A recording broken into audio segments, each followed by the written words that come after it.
A killer hiding in plain sight. It began with a scream, raw, frantic, and sharp enough to slice through the quiet evening air of Valley City, North Dakota. A scream that would mark the beginning of one of the most disturbing and unexpected murder investigations in the region's history. A scream that hinted at a mystery so twisted, so terrifying, that the truth would leave an entire community stunned, betrayed, and heartbroken. Minutes later, officers would step into a small college apartment and encounter a scene straight out of a nightmare: blood, broken knives, a body staged with chilling deliberation, and a chemical smell so strong it burned the nose and eyes. What no one knew then, not the officers, not the neighbors, not even Mindy's closest friends, was that the monster responsible for this horror wasn't a stranger lurking in the shadows. He was one of them. Someone respected, someone trusted, someone who moved comfortably among them, someone they greeted in hallways, invited into their circle, and counted on to protect their community. And while detectives frantically chased leads, interviewed the grieving, and hunted for a killer, he walked freely, observing the chaos, quietly confident that he had executed the perfect crime. But the truth was hidden under Mindy's fingernails. Quite literally. This is the chilling story of Mindy Morgenstern's murder, the relentless investigation that followed, and the shocking betrayal that no one, not even the officers working the case, saw coming. Chapter 1: The Night That Should Have Been Ordinary. Valley City is not a place where people expect danger. It's a quiet town, calm, predictable, and seemingly safe. College students walk freely, neighbors often leave their doors unlocked, and community tragedies are rare enough to become legends whispered years later. But on September 13, 2006, life in Valley City changed forever. That Wednesday was supposed to be simple, unremarkable, routine. Mindy Morgenstern, 21 years old, kind-hearted, warm, a student with dreams and friendships that filled her life, was supposed to spend the evening with her friends Tony and Danielle. It was their girls' night tradition. Nothing about it suggested danger. Nothing suggested that by the time evening came, Mindy would already have been brutally murdered in her own home. Tony had been trying to reach Mindy all afternoon, but every call went unanswered. The phone was either off or dead, strange, because Mindy was always reachable. Always texting, always updating her boyfriend, her friends, her family on every little thing. But that afternoon, silence wrapped around her. Concern grew into worry, and worry into fear. By early evening, Tony and Danielle decided to drive to Mindy's apartment building. They climbed the stairs, knocked on the door, called her name. Nothing. The silence behind the door felt heavy, wrong, unnatural. So Tony pushed the door open.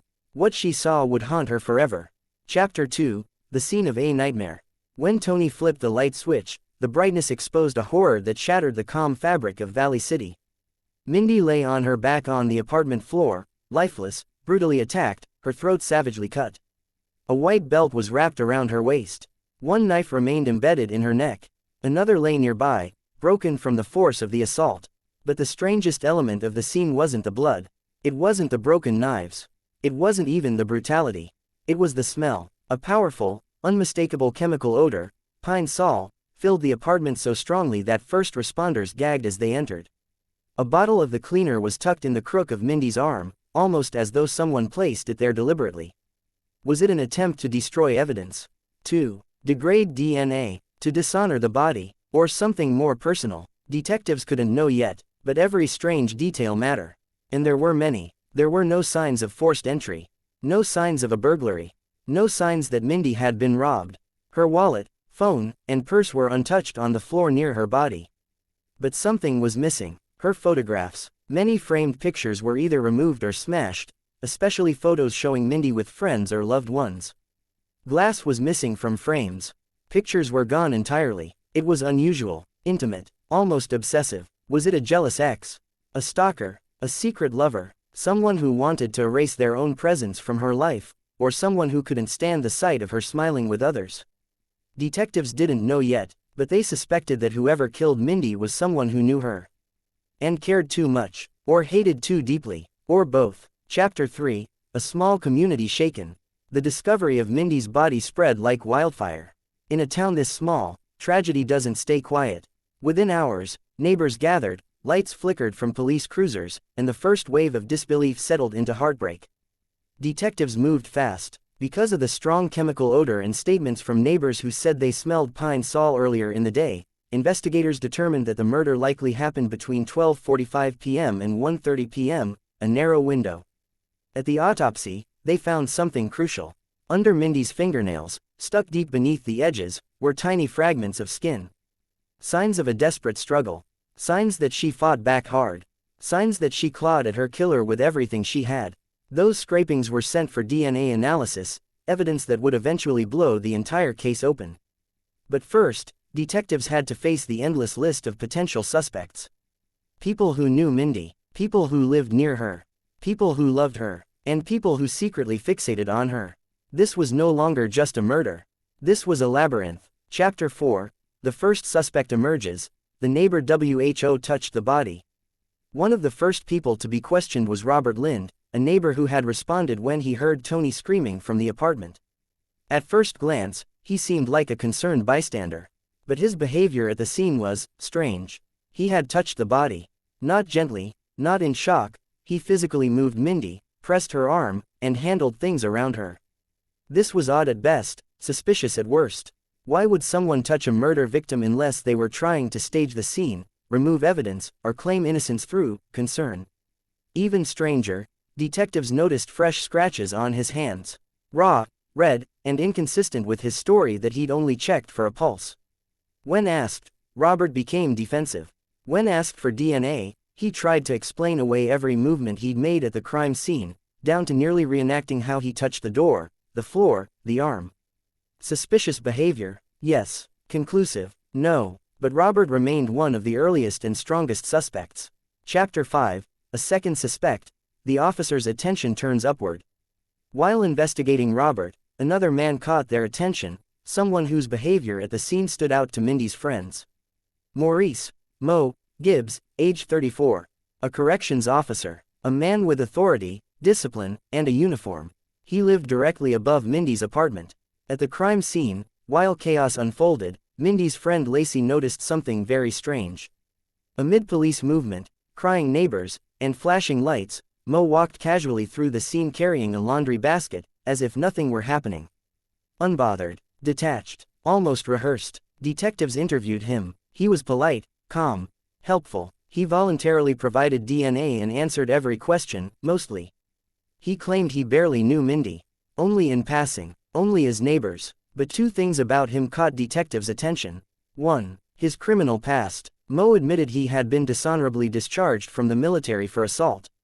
He also had a childhood record stacked with violence. 2. His timeline didn't fit as cleanly as he claimed. He told police he went to lunch with his wife around noon and returned home between 12:45 and 1 p.m.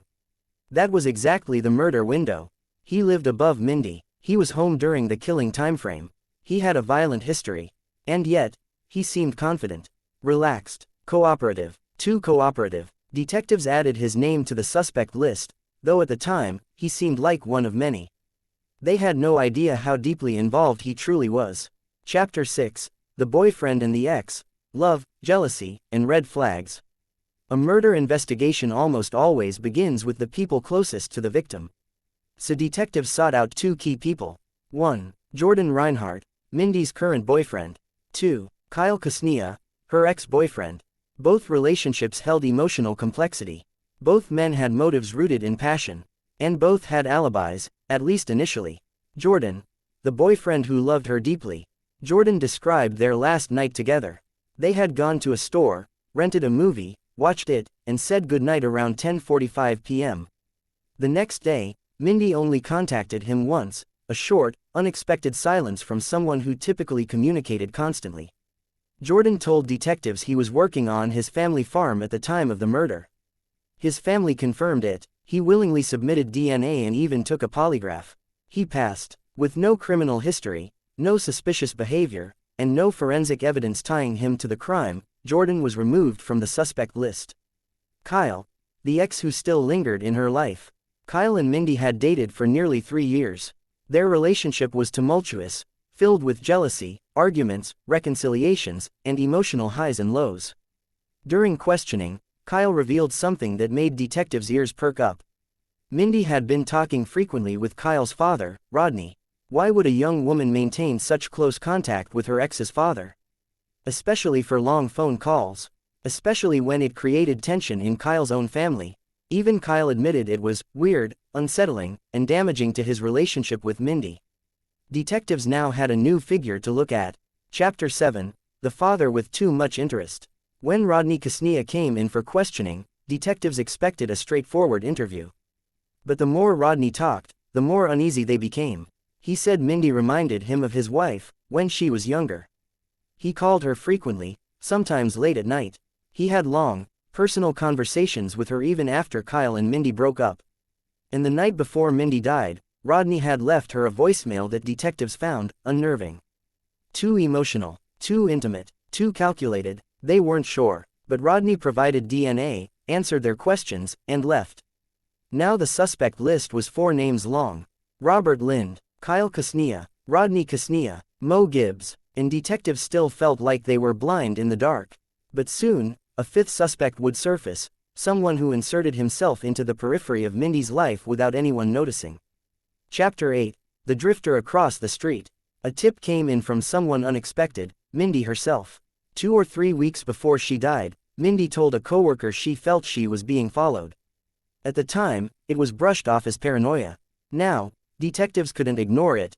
They tracked down a man living in a camper across from Roby's, where Mindy had worked. He was a loner, a drifter, someone whose presence always felt slightly out of place.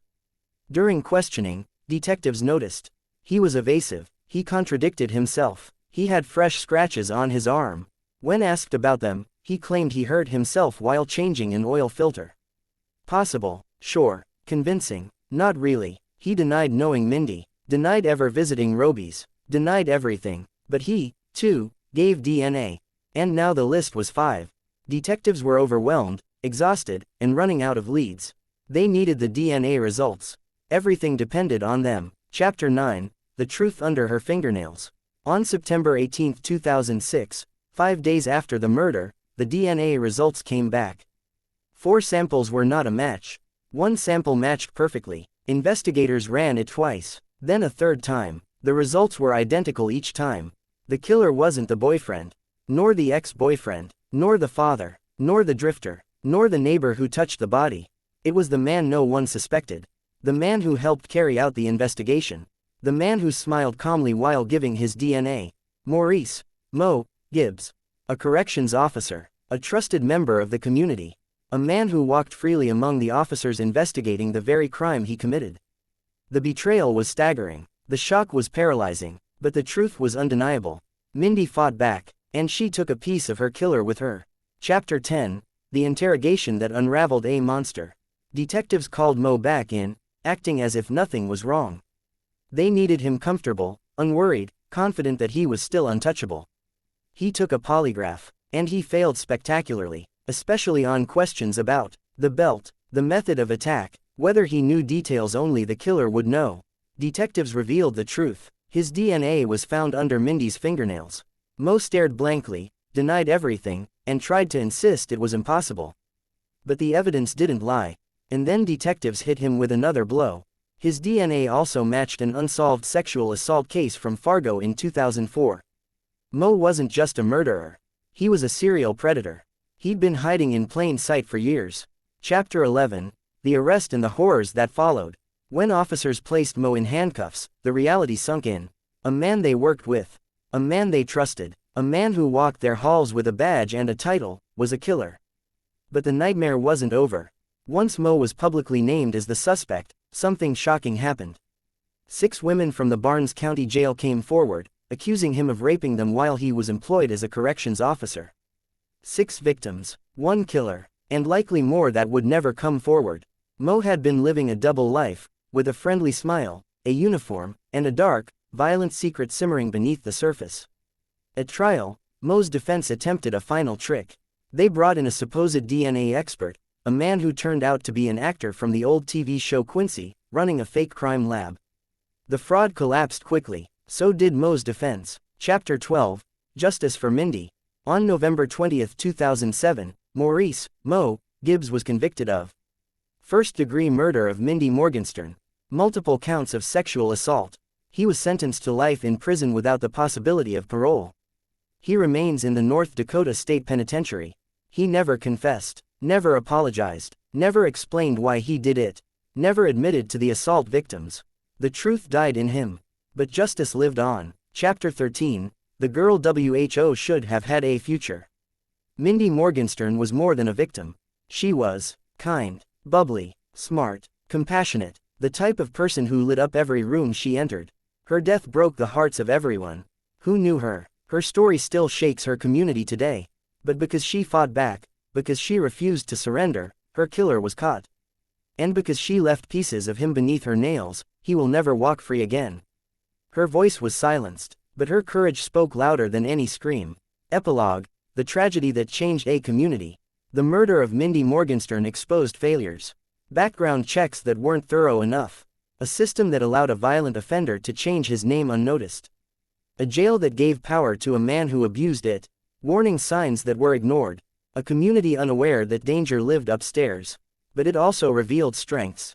A determined investigation. A community that united. A family that demanded justice. A victim who fought with everything she had. Mindy's story is terrifying, heartbreaking, infuriating, and unforgettable. A reminder that evil does not always lurk in darkness. Sometimes it smiles. Sometimes it helps. Sometimes it wears a uniform. Sometimes it lives right above you. But in the end, truth wins. Justice wins. And Mindy's story lives on.